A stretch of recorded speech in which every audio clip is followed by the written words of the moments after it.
Amén. Y amén. Así inicia la carrera del discípulo, con un encuentro con Jesús, su gracia, su amor, su vida. Pero la pregunta es, ¿cómo nos mantenemos?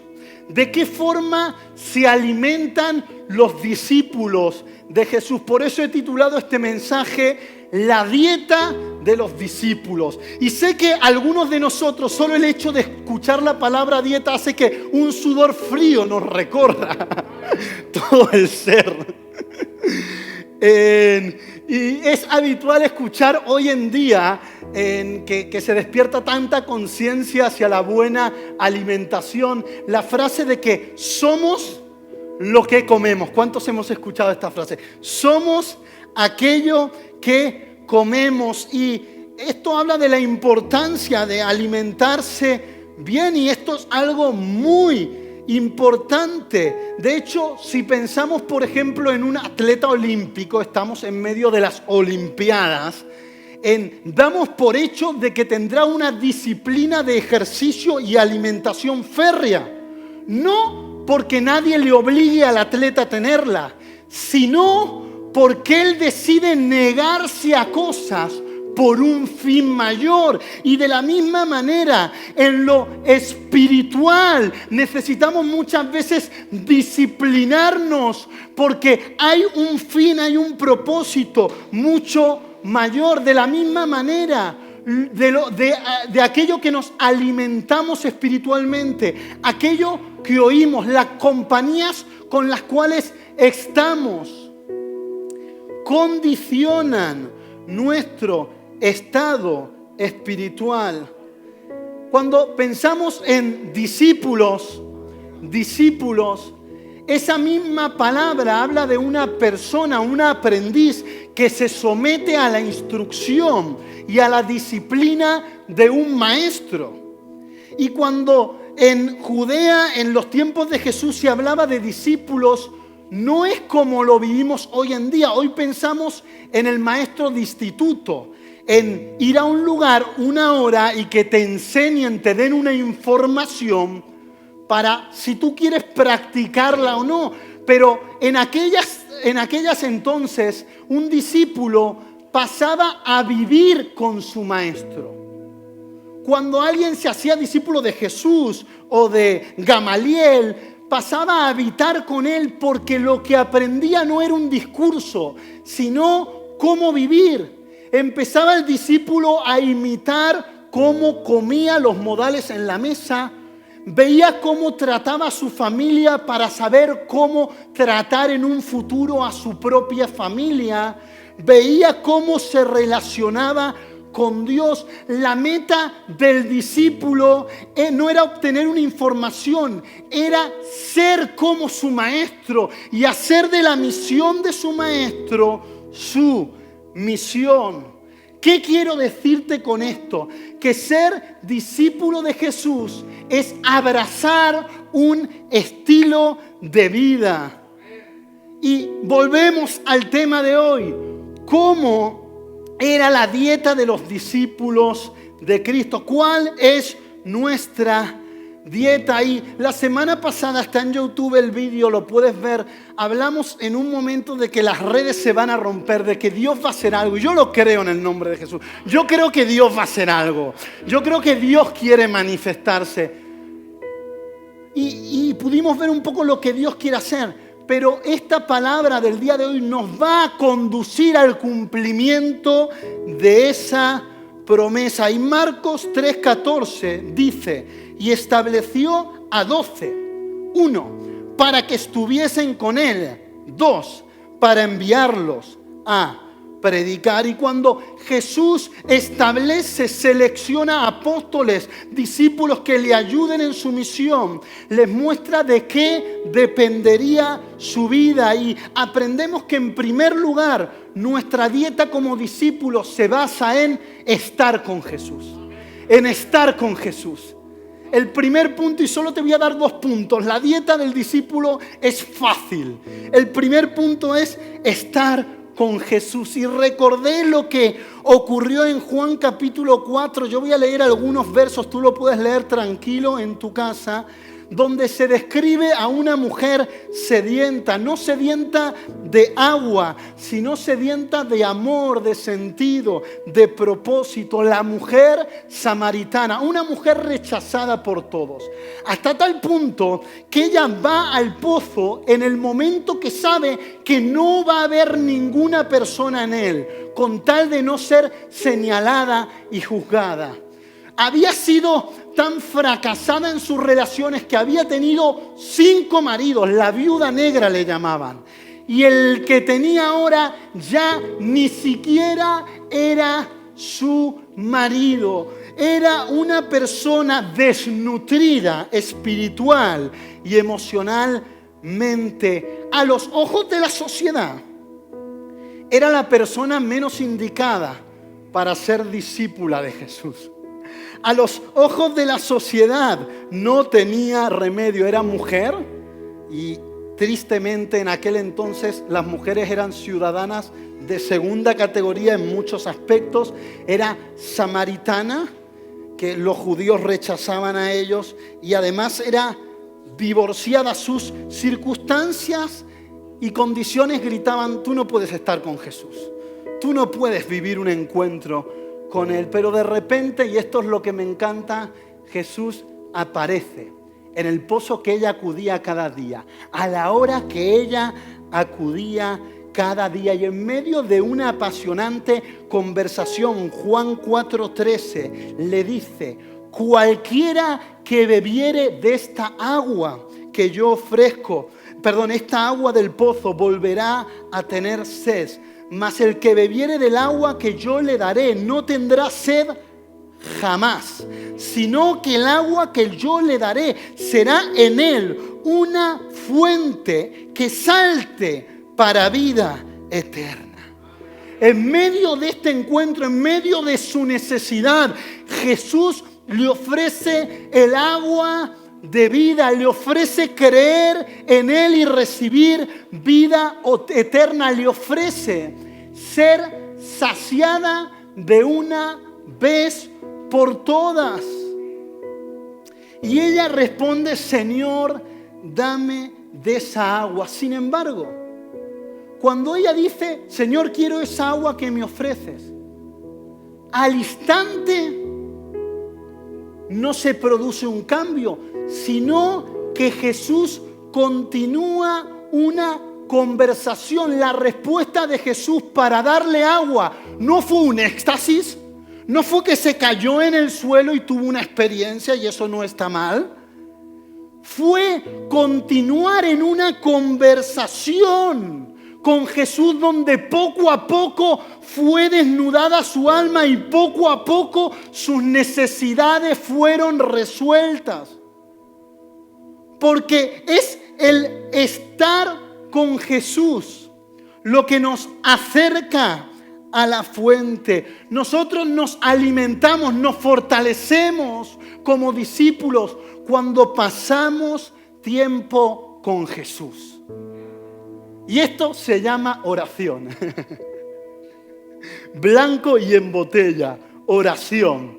Algo que Jesús no solo enseñó, sino también que practicó. Él hablaba una y otra vez que todo lo que hacía dependía de su oración, de sus encuentros y conversaciones con el Padre. Y continuamente vemos a Jesús en los evangelios huyendo del ruido de las multitudes para tener ese tiempo de calidad con el Padre. Él se alimentaba de estar con su Padre y Él enseñó a sus discípulos la importancia de la oración. Muchas veces cuando Él oraba, sus discípulos podían escuchar su oración. Muchas veces Él les invitaba: venga muchachos, vamos a orar.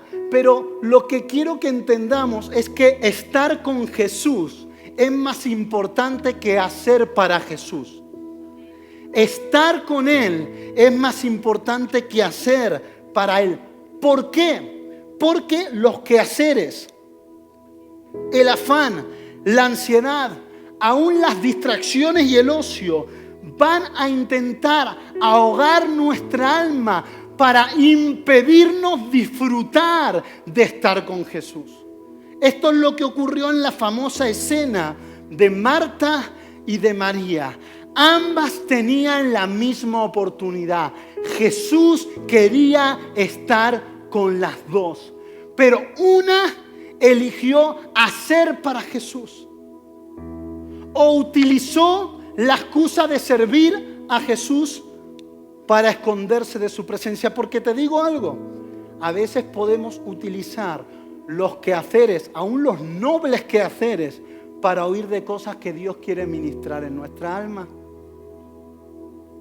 Sin embargo, María eligió la mejor parte, la cual nunca le iba a ser quitada. Pero en nuestra cosmovisión, en nuestra forma de ver las cosas, muchas veces el que está predicando aquí es el que tiene la mejor parte. El que hace una obra visible y llamativa para Dios es el que está en la mejor posición. Sin embargo, el Señor revela aquí que es el que permanece a los pies del Maestro, el que elige el mayor de los privilegios. El mayor privilegio no es predicar ante una multitud. Es algo bello, es algo bonito si Dios te usa. Gloria a Dios. El mayor privilegio es ser esos hijos en la presencia de papá. Eso es lo más hermoso. Eso es lo más bello que hay. Encima Dios promete, y esto me encanta, nunca se nos va a ser quitada esta parte. Mira, Jesús en un momento en la cruz experimentó separación con el Padre para que tú y yo no la experimentemos jamás. Él nunca nos va a quitar su presencia. En el valle de lágrimas, Él está con nosotros. En el momento difícil, Él se hace presente. Él prometió estar con nosotros todos los días hasta el fin. A veces no lo sentimos, pero Él está ahí. A veces no lo percibimos, pero Él sigue estando ahí. Él ha prometido nunca quitarte la posibilidad de estar delante de Él. Nunca. Nunca. Por eso Él decidió llamarnos ya no siervos, sino amigos, porque nos ha dado acceso a su corazón, porque ha revelado lo que hay en su interior. De hecho, cuanto más ocupados y más quehaceres tenemos, más necesitamos estar con Jesús. Mira, aprendemos de las personas cuando pasamos tiempo con ellos. Y es cuando pasamos tiempo con Jesús que somos transformados conforme a su imagen. Yo esto lo he contado alguna vez, pero lo repito para que sirva de consejos para muchos. Algunas veces, en secreto, no lo anuncié en la casa, pero de repente me fui a orar, mi mujer estaba haciendo sus cosas, y de repente vuelve y dice, has orado, ¿no? Porque cuando estamos con el Señor se nota, y nuestras mujeres son las primeras beneficiados de ello, o los hombres en el caso contrario. Mira, no sé si algunas veces tú has dicho esto, yo lo he dicho, no tengo tiempo para orar. ¿Cuántos lo han dicho? A ver, pecadores redimidos por Cristo, levanten la mano. ¿O lo han pensado? Yo lo he dicho, bien, ayúdenme. No me hagan sentir mal, oren por este pobre y humilde predicador. No tengo tiempo para hablar. Y esto revela por lo menos dos errores. Una, y de este no voy a hablar, pero lo voy a dejar caer. Revela prioridades equivocadas. Si no tenemos tiempo para estar con papá, hemos invertido el tiempo erróneamente. Pero en segundo lugar, y aquí quiero apuntar yo hoy, revela un falso concepto de la oración. La oración no es solo un momento del día, sino que es el estilo de vida en el cual Jesús se hace presente en todo momento. Es verdad que necesitamos tiempo para estar a solas sin distracción con Él, pero la oración es mucho más que eso. Dios no nos está demandando, y no quiero que te quedes con hoy con voy a orar 2 horas al día, o voy a ser el mejor discípulo de Cristo de Marbella, con una imposición, sino que la oración también sucede mientras caminamos y hablamos, mientras trabajamos y jugamos, mientras reímos o lloramos, mientras estamos delante de otras personas haciendo diferentes tareas. La oración es la esencia escena que hay detrás de lo visible, es ese corazón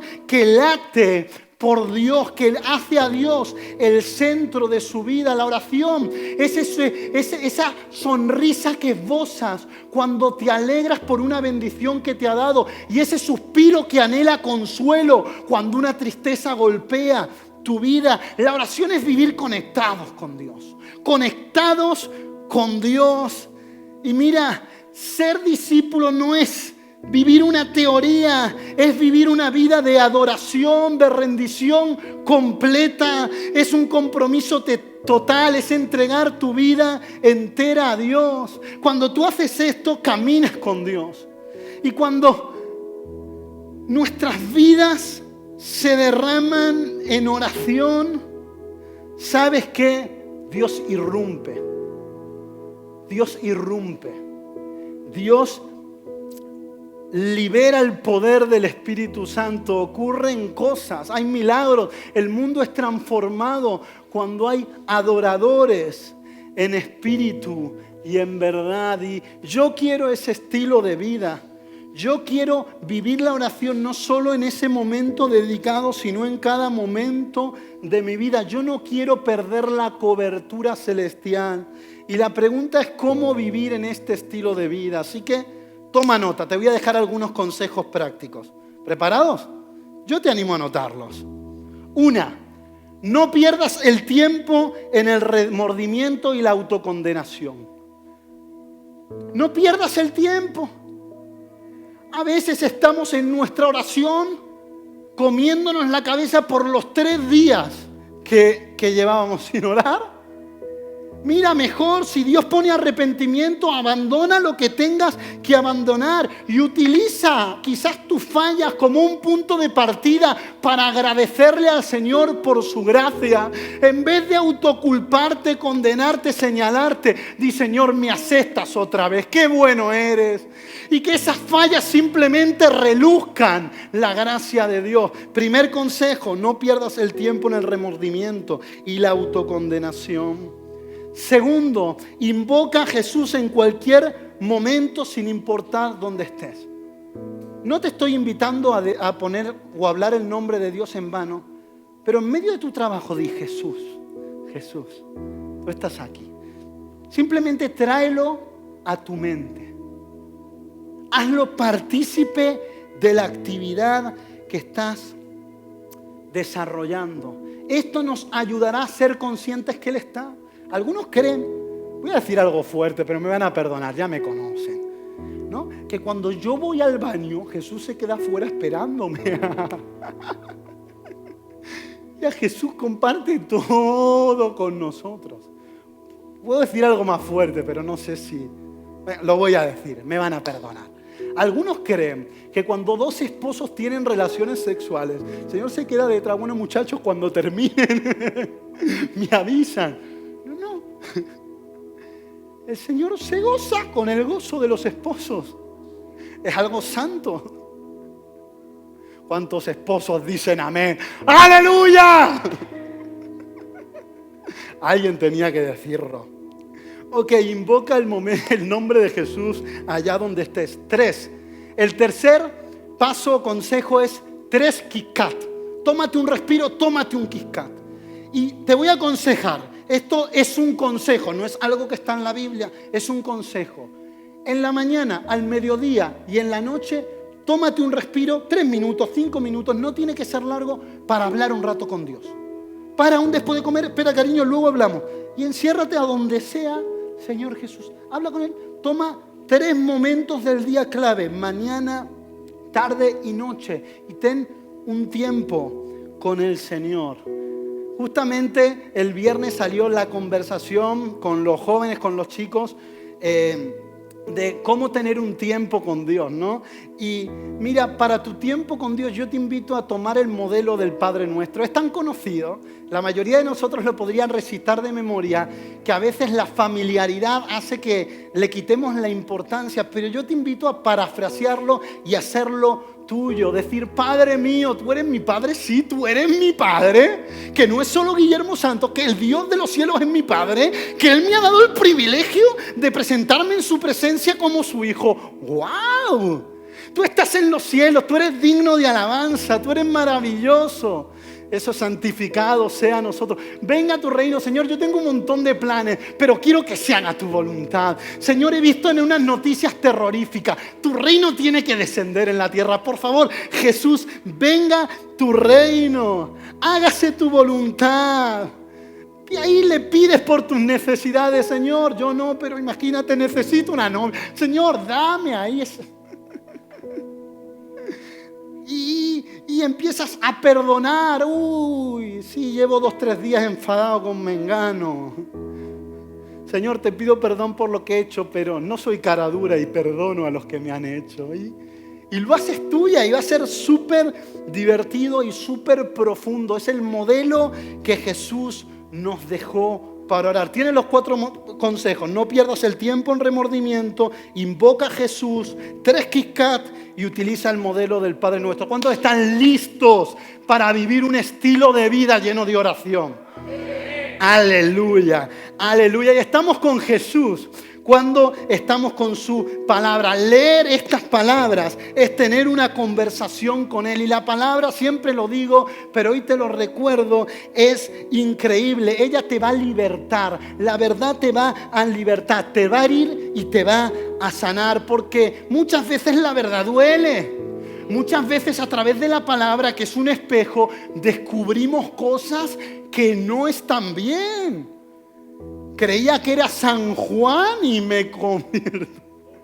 Y me doy cuenta que estoy lleno de orgullo. Cuando me miro en el espejo de la palabra.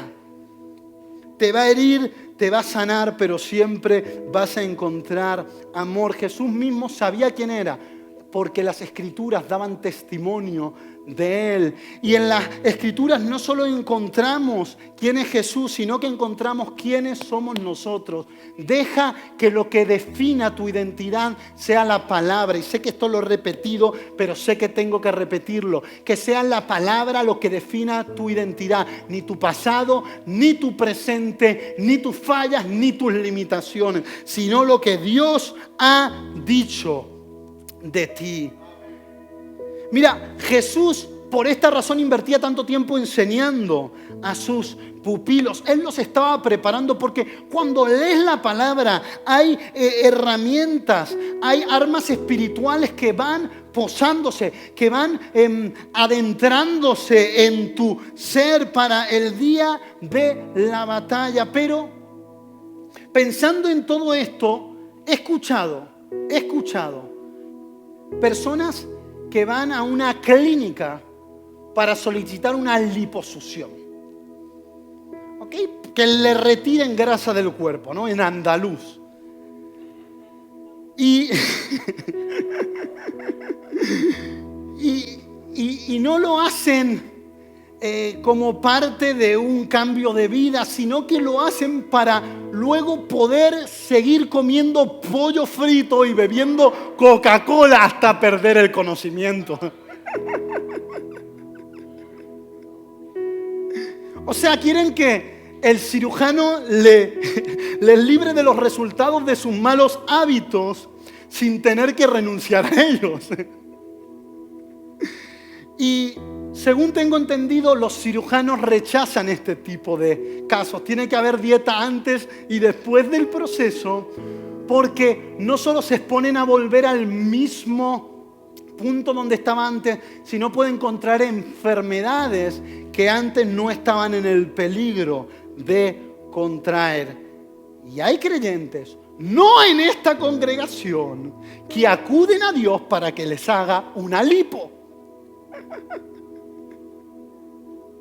Para que Dios les libre del resultado, de las consecuencias negativas de sus malas decisiones, pero no tienen ninguna intención de cambiar su manera de actuar. ¿Sabes qué le dice el cirujano divino a estos solicitantes, a estos pacientes? No, No, quizás estás encontrando la respuesta por qué Dios te ha dicho no en alguna ocasión. No. Y Dios nos dice no porque nos ama tanto que no nos va a dejar permanecer en nuestros viejos hábitos. Él nos dice que no porque nos ama demasiado. ¿Cómo malcriarlos? A veces en su misericordia responde, pero solo si hay una disposición de cambio. Y yo lo que te invito hoy es no solo a tomar a modo de lipo las promesas de su palabra. Tomo 18 malas decisiones y eso desemboca en un cacao en mi vida y mi familia. Y yo cojo la palabra y digo, tendré paz, tendré paz, tendré paz, tendré paz. Pero no disciplino, no educo a mis hijos en la palabra de Dios. Pero no renuncio a mi orgullo para restituir la relación con mi esposa. ¿Me están entendiendo? Toma las promesas de la palabra que son poderosas, que Él puede hacer un milagro para que esa lipo, ese adelgazamiento de malos hábitos, de obras muertas de la carne, como diría la palabra, que tardaría meses, Dios la puede hacer en una semana. Pero toma también la instrucción que hay en la palabra de Dios. Toma también la disciplina que hay en la palabra de Dios. Porque cuando Dios te pone firme por medio de la palabra, lo hace para tu bien. La Biblia dice, el que oye la palabra y la guarda, el que oye y la vive, el que la obedece, ese es bienaventurado, ese es feliz, ese es dichoso. Y permanecer en la palabra de Dios es la clave del éxito. ¿Qué quiero decir con esto? ¿Que vas a ser como Cristiano Ronaldo, guapo, rico y con mucho dinero? No, sino que vas a tener éxito en hacer la voluntad de Dios, en vivir para aquello que Dios te diseñó en un principio. Yo también alguna vez le pedí una lipo a Dios. No te sientas culpable. Pero sí hoy podemos aprender. Y ¿sabes una pregunta que me he hecho muchas veces? ¿Qué diferencia hay entre un religioso y un discípulo? ¿Te la has hecho? ¿Alguna pregunta? ¿Alguna vez? Yo me la he hecho muchas veces porque me he dado cuenta que a veces aquellas personas que se toman muy en serio las instrucciones de Jesús, la gente los llama religiosos. Pero la Biblia dice que eso es un discípulo. Y es verdad que solamente orar, ayunar, hacer buenas acciones, congregarnos, no nos convierten en discípulos de Cristo. Pero estas acciones, estas disciplinas espirituales son necesarias, fueron practicadas por Jesús y por sus seguidores. Porque aunque esas disciplinas de orar, de leer, de tener tu tiempo con Dios, no te hacen cristiano, sino un encuentro con Jesús, pero sí te mantienen y te alimentan en medio de tu vida cristiana. La diferencia es que los religiosos ven esa práctica como un fin, ¿no? Por ejemplo, voy a orar una hora, a ver si consigo orar una hora, y el fin es orar una hora, orar más que fulano. Sin embargo, el discípulo sabe que la oración es un medio. No importa tanto cuánto ores si no quiero tener un encuentro con Dios.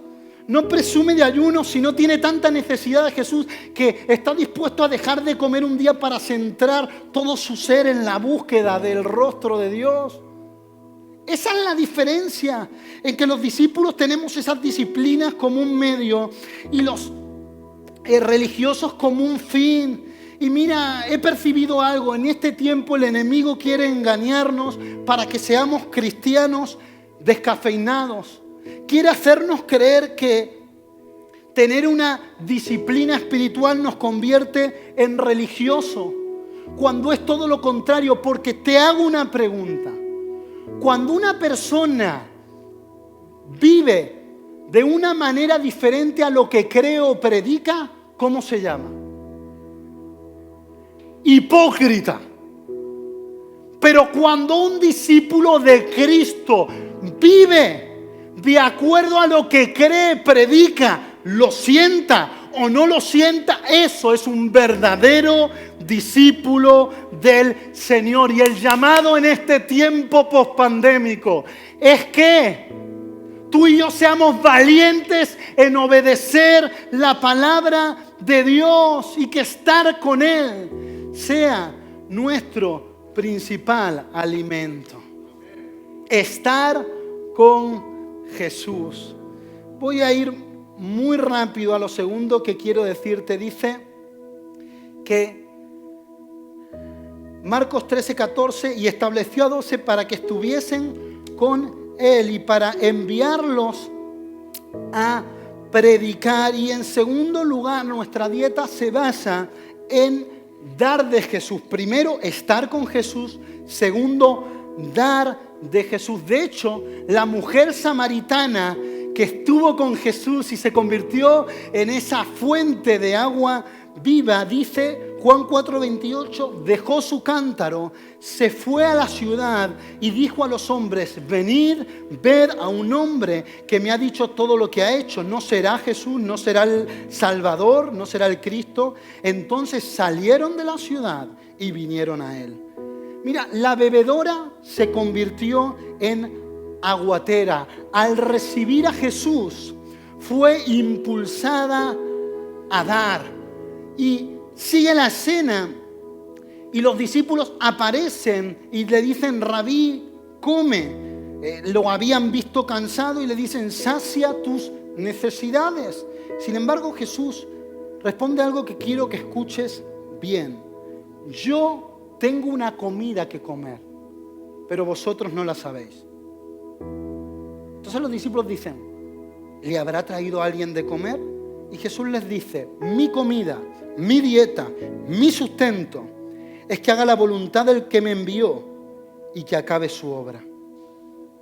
Jesús dice: mi mayor necesidad es vivir su voluntad, es cumplir el destino para el cual fue creado, es acabar la obra que Él ha comenzado. Y esta necesidad de dar, de darse, es la necesidad que gobernó toda la vida de Jesús. Jesús vivió para otros. Jesús se dio con una generosidad desbordante. Porque ¿qué es el amor? Sino dar la vida por nuestros amigos. Y esto suena muy romántico. Ay, yo doy la vida por mis amigos. Yo soy un amigo de verdad, cool, que no fallo. Pero Jesús era llamado amigos de publicanos y de pecadores. Jesús se juntaba con la gentuza de la propiedad, aún con rameras, con prostitutas.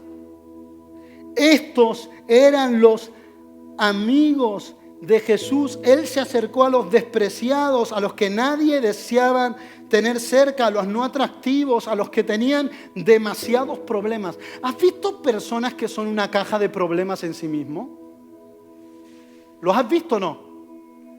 Cuando los veas, recuerda, tú en algún momento has sido una caja de problemas andante. Jesús se acercó a aquellos que cuando la gente veía se cambiaban de cera. Alguno quizás recibe convicción de pecado. Jesús se acercó a aquellos que sabía que no iban a recompensar su dádiva, que no tenían nada para devolverle lo que estaba haciendo por ellos. Aún sus propios discípulos, lo mejorcito que tenía Jesús en el momento más duro, le traicionaron. Pero Jesús, conociendo todo lo que ocurriría, los amó hasta el fin. Nunca los dejó de amar, porque qué mérito tiene, qué dádiva es dar a alguien que te puede devolver. Mira, en el mundo la amistad es correspondida. En Dios uno se muestra amigo quizás sabiendo que no va a ser recompendido. Las relaciones en Dios están llenas de una palabra que se llama gracia, que es dar más de lo que la gente merece. Dar, Dios me ha dado más de lo que merezco. Mucho, mucho. Y cuando recuerdo esto, solo puedo dejarme de tonterías y comenzar a dar.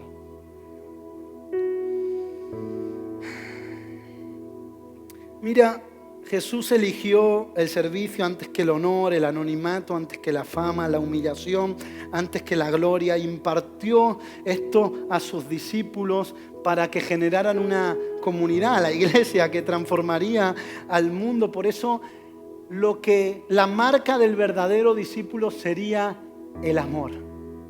El amor entre ellos. El amor de Dios en ellos, pero manifestado en las relaciones, es lo que mostraría a Jesús. Hasta tal punto que Jesús llegó a decir en Mateo 25 que cuando uno hace algo por uno de sus hermanos más pequeños, es como si se lo estuviera haciendo a Jesús. Muchas veces elevamos una oración al cielo diciendo: Jesús, ¿qué quieres que te haga? Y yo a veces me imagino, solo porque tengo demasiada imaginación, a Jesús diciendo: deja de mirar al cielo.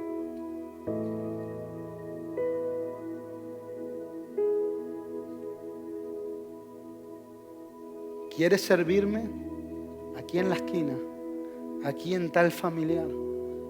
Aquí yo me estoy manifestando para que me des de beber agua a mí, me vistas, me alimentes, me sustentes. Ser discípulo es dar amor.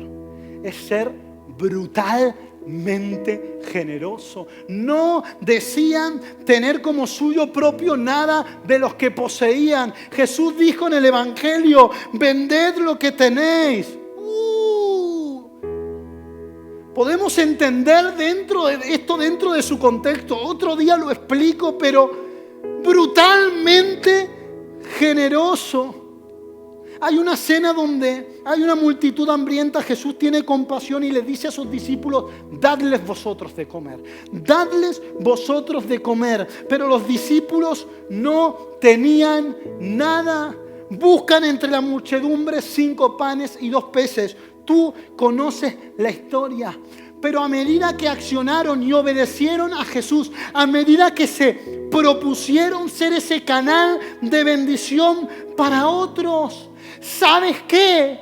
Lo nada que tenían se convirtió en muy poco. Y lo poco alimentó a la multitud. Lo poco les alimentó a ellos. Y sobraron 12 cestas llenas. ¿Sabes qué? Dar alimenta. Cuando tú das, tú eres alimentado. Dice la Biblia: el generoso por generosidades será exaltado. Y no estoy hablando de dinero. Estoy hablando de un estilo de vida que no entiende de dinero, de tiempo. No entiende de límites.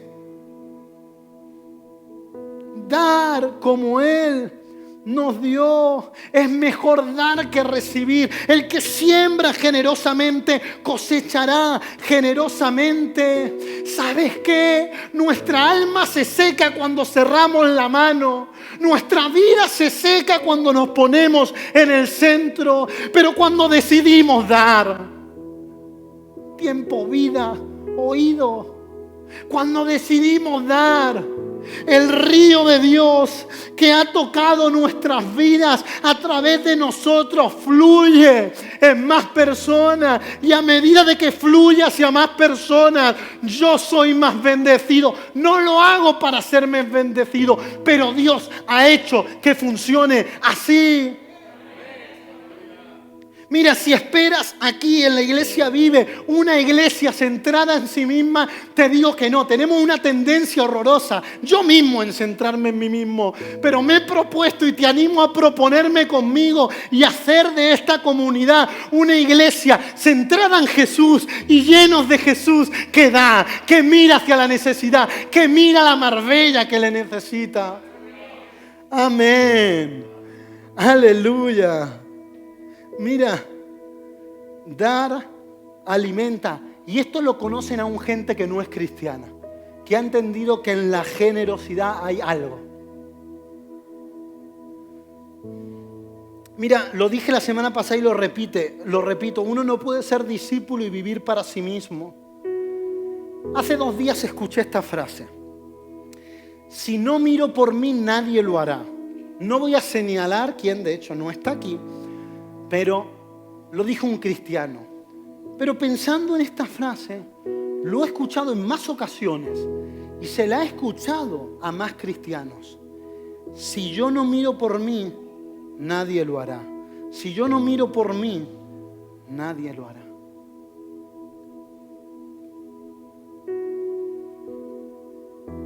Y cuando pensaba en esto,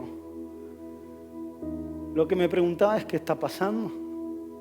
Y me lo pregunto en primer lugar a mí, porque creo que al primero que hay que interrogar es a uno mismo delante de la presencia de Dios. ¿Qué está pasando?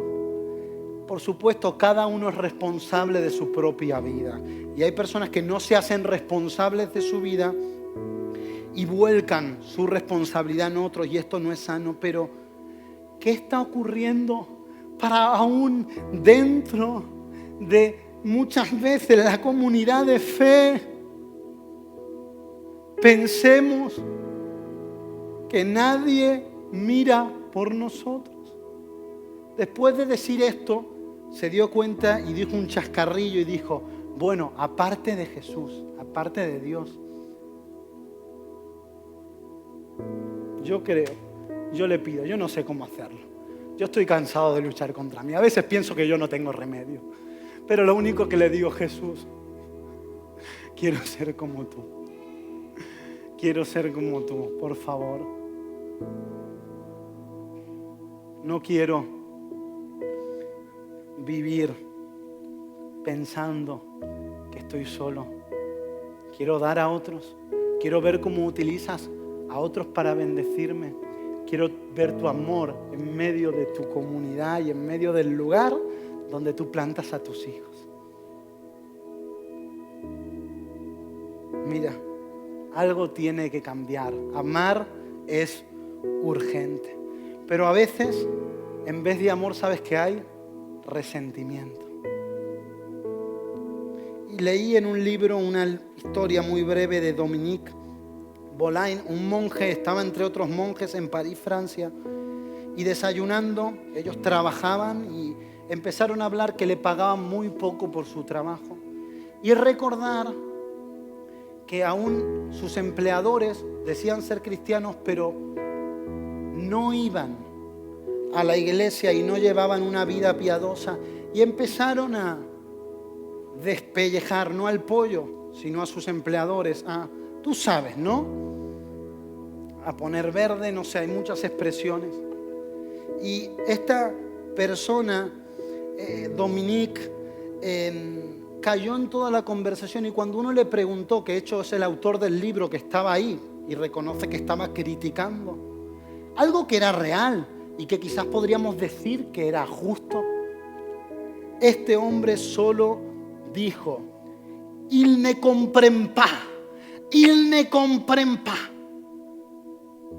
Ellos no entienden, ellos no entienden, ellos no entienden.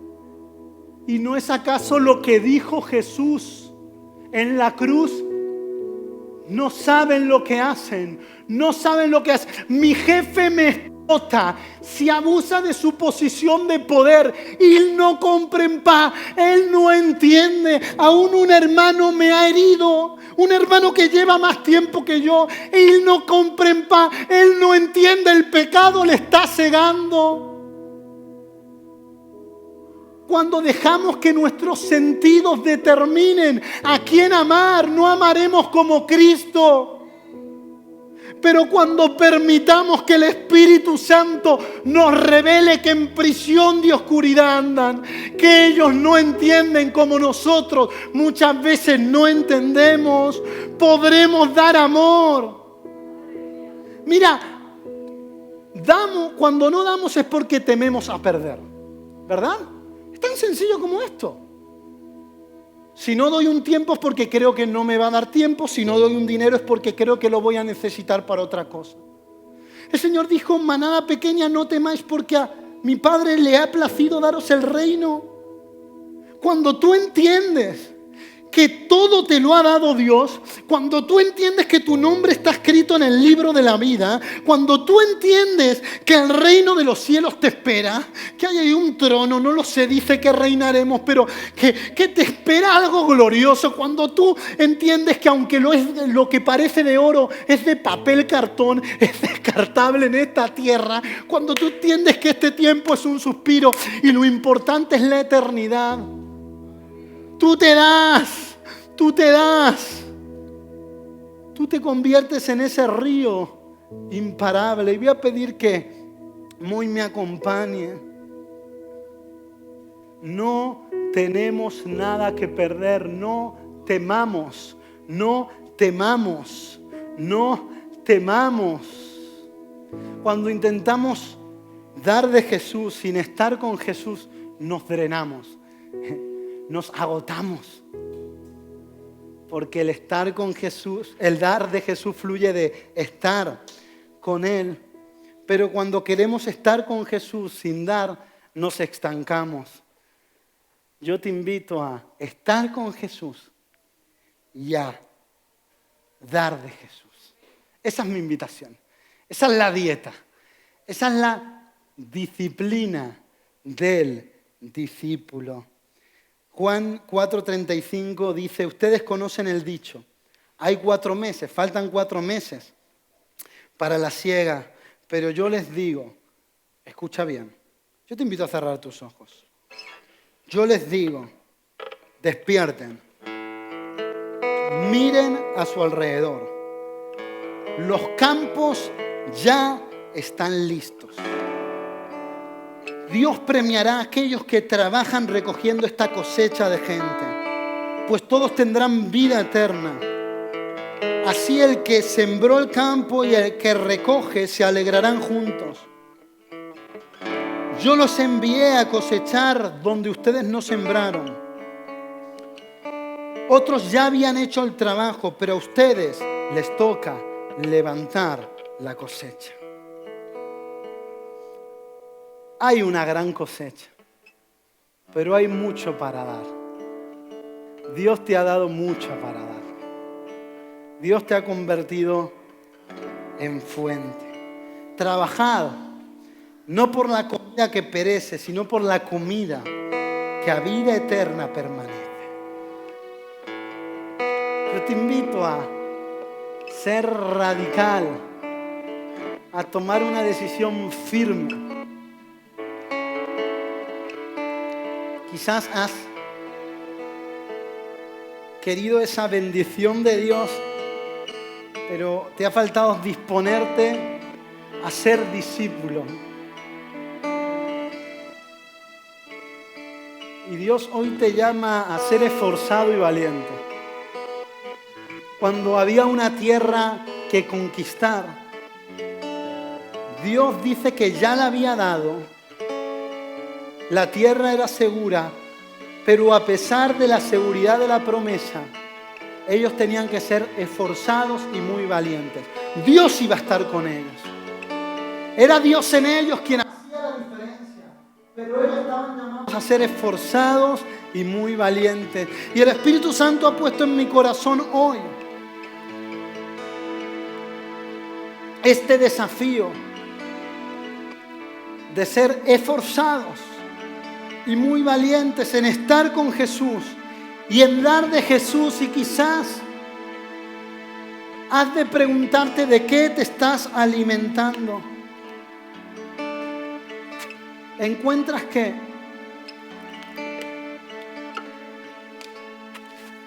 ha sido difícil tu caminar con Dios, es como que tus pasos han sido pesados, pero al reflexionar puedes quizás descubrir que te alimentas más de muchas otras cosas que de estar con Jesús, oración, su palabra, vivirlo a Él las 24 horas del día y de dar de Jesús. Y mientras decides cambiar tu dieta, en medio de esa decisión le estás dando la oportunidad a Dios para transformarte. Dios pondrá el querer, Dios pondrá el hacer, pero Dios está buscando tu sí. Tu sí. Así como la mujer que tocó el manto, la mujer del pozo dijo, dame de beber. Tú hoy puedes decirle, Señor, dame de beber, necesito de esa agua. Yo la necesito. Yo la necesito. Yo la necesito.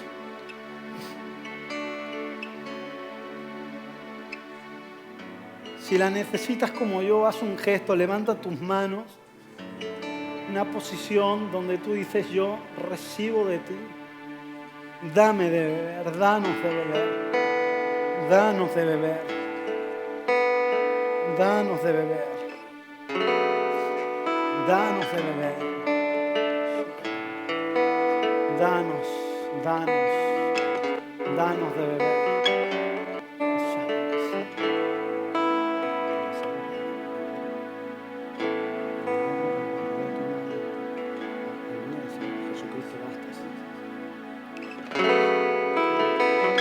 Danos de beber, danos de beber, llena, colma. Tú no eres el menos indicado. Da igual los prejuicios que hayan podido lanzar sobre tu persona. El Señor va a tu pozo. Él va a tu cántaro. Él te ofrece un agua mejor. Él te está ofreciendo un agua mejor. Él nos está devolviendo al río. Él nos está devolviendo al río. Estar con Jesús, estar con Jesús.